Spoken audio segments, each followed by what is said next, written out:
we're talking about these assault rifles, but why is it that it happens so much more often here in the United States versus other places? I think what you've got to look at are those with mental health issues. This just in, the United States is the only country on earth with mental health issues. That is, according to former governor of Arkansas and 2024 presidential hopeful, Asa Hutchinson. Who is he? Asa Hutchinson has been a staple in the political arena for decades, but no one really knows who he is. I call him Ada Hutchinson. I don't call him Asa. I call him Ada Hutchinson. But this guy, nobody knows who the hell he is. His distinctive Southern drawl, coupled with a resume that includes a promotion from Ronald Reagan, would have easily propelled him to frontrunner status in years past. But the modern Republican Party has moved on from traditionalists like Hutchinson. Even if his views align with the MAGA movement, there's one glaring element missing that is needed to stay afloat in the party today: an exciting presence. Being elected twice as governor is the highest honor of my public life. See? Aggressively boring. Surprisingly, on paper, he's more exciting, or at least more attractive to the party he's trying to win over. All in all, not bad at all.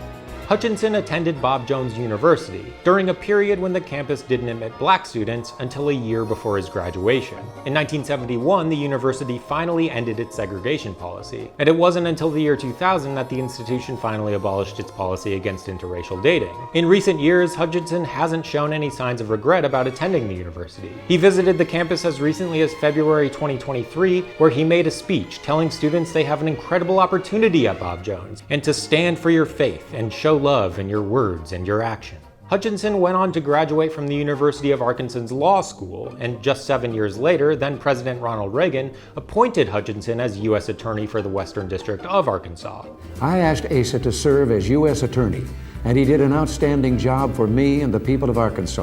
In 1986, Hutchinson kicked off a losing streak despite the Gippers' backing. He launched a Senate bid, but lost in a landslide. And in 1990, he ran for Attorney General, but lost that too. In 1996, Hutchinson broke from his losing streak and won the House seat vacated by his brother, who moved up to the Senate. In 1998, Hutchinson became an impeachment manager in the case against fellow Arkansan, Bill Clinton. The president's own words and admissions, combined with a dose of common sense, support the charge that the president lied under oath.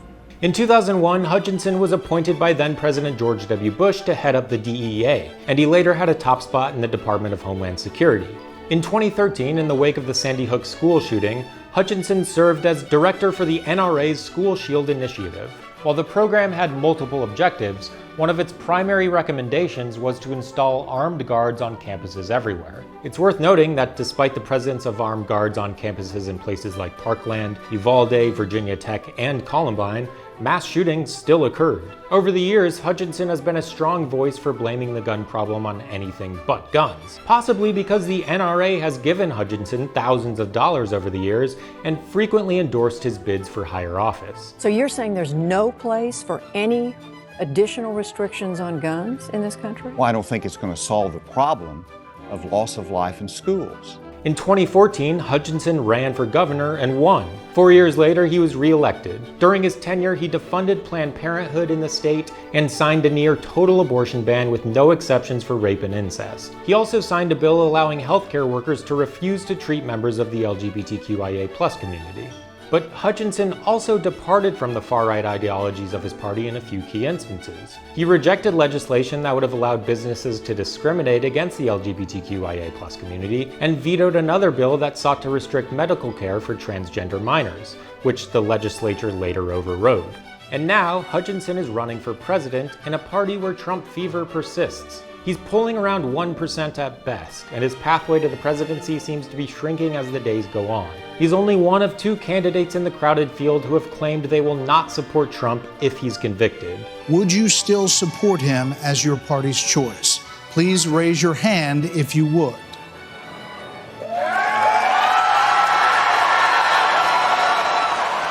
In order to thrive on the right, one must master the art of delivering a bombastic and captivating message, even if it involves a string of words that don't necessarily make sense, but contain enough red meat for the party faithful to devour. Hutchinson might just be a bit too run-of-the-mill for the current political climate. His antiquated approach, paired with a presence that can only be described as aggressively boring, are no longer the path to success that they once were. Today, I am announcing that I am a candidate for President of the United States. Hutchinson has a tough road ahead of him. If 4 indictments can't loosen Trump's hold on the party, it's a tall order to expect an obscure politician from Arkansas achieving it. But he's still gonna try.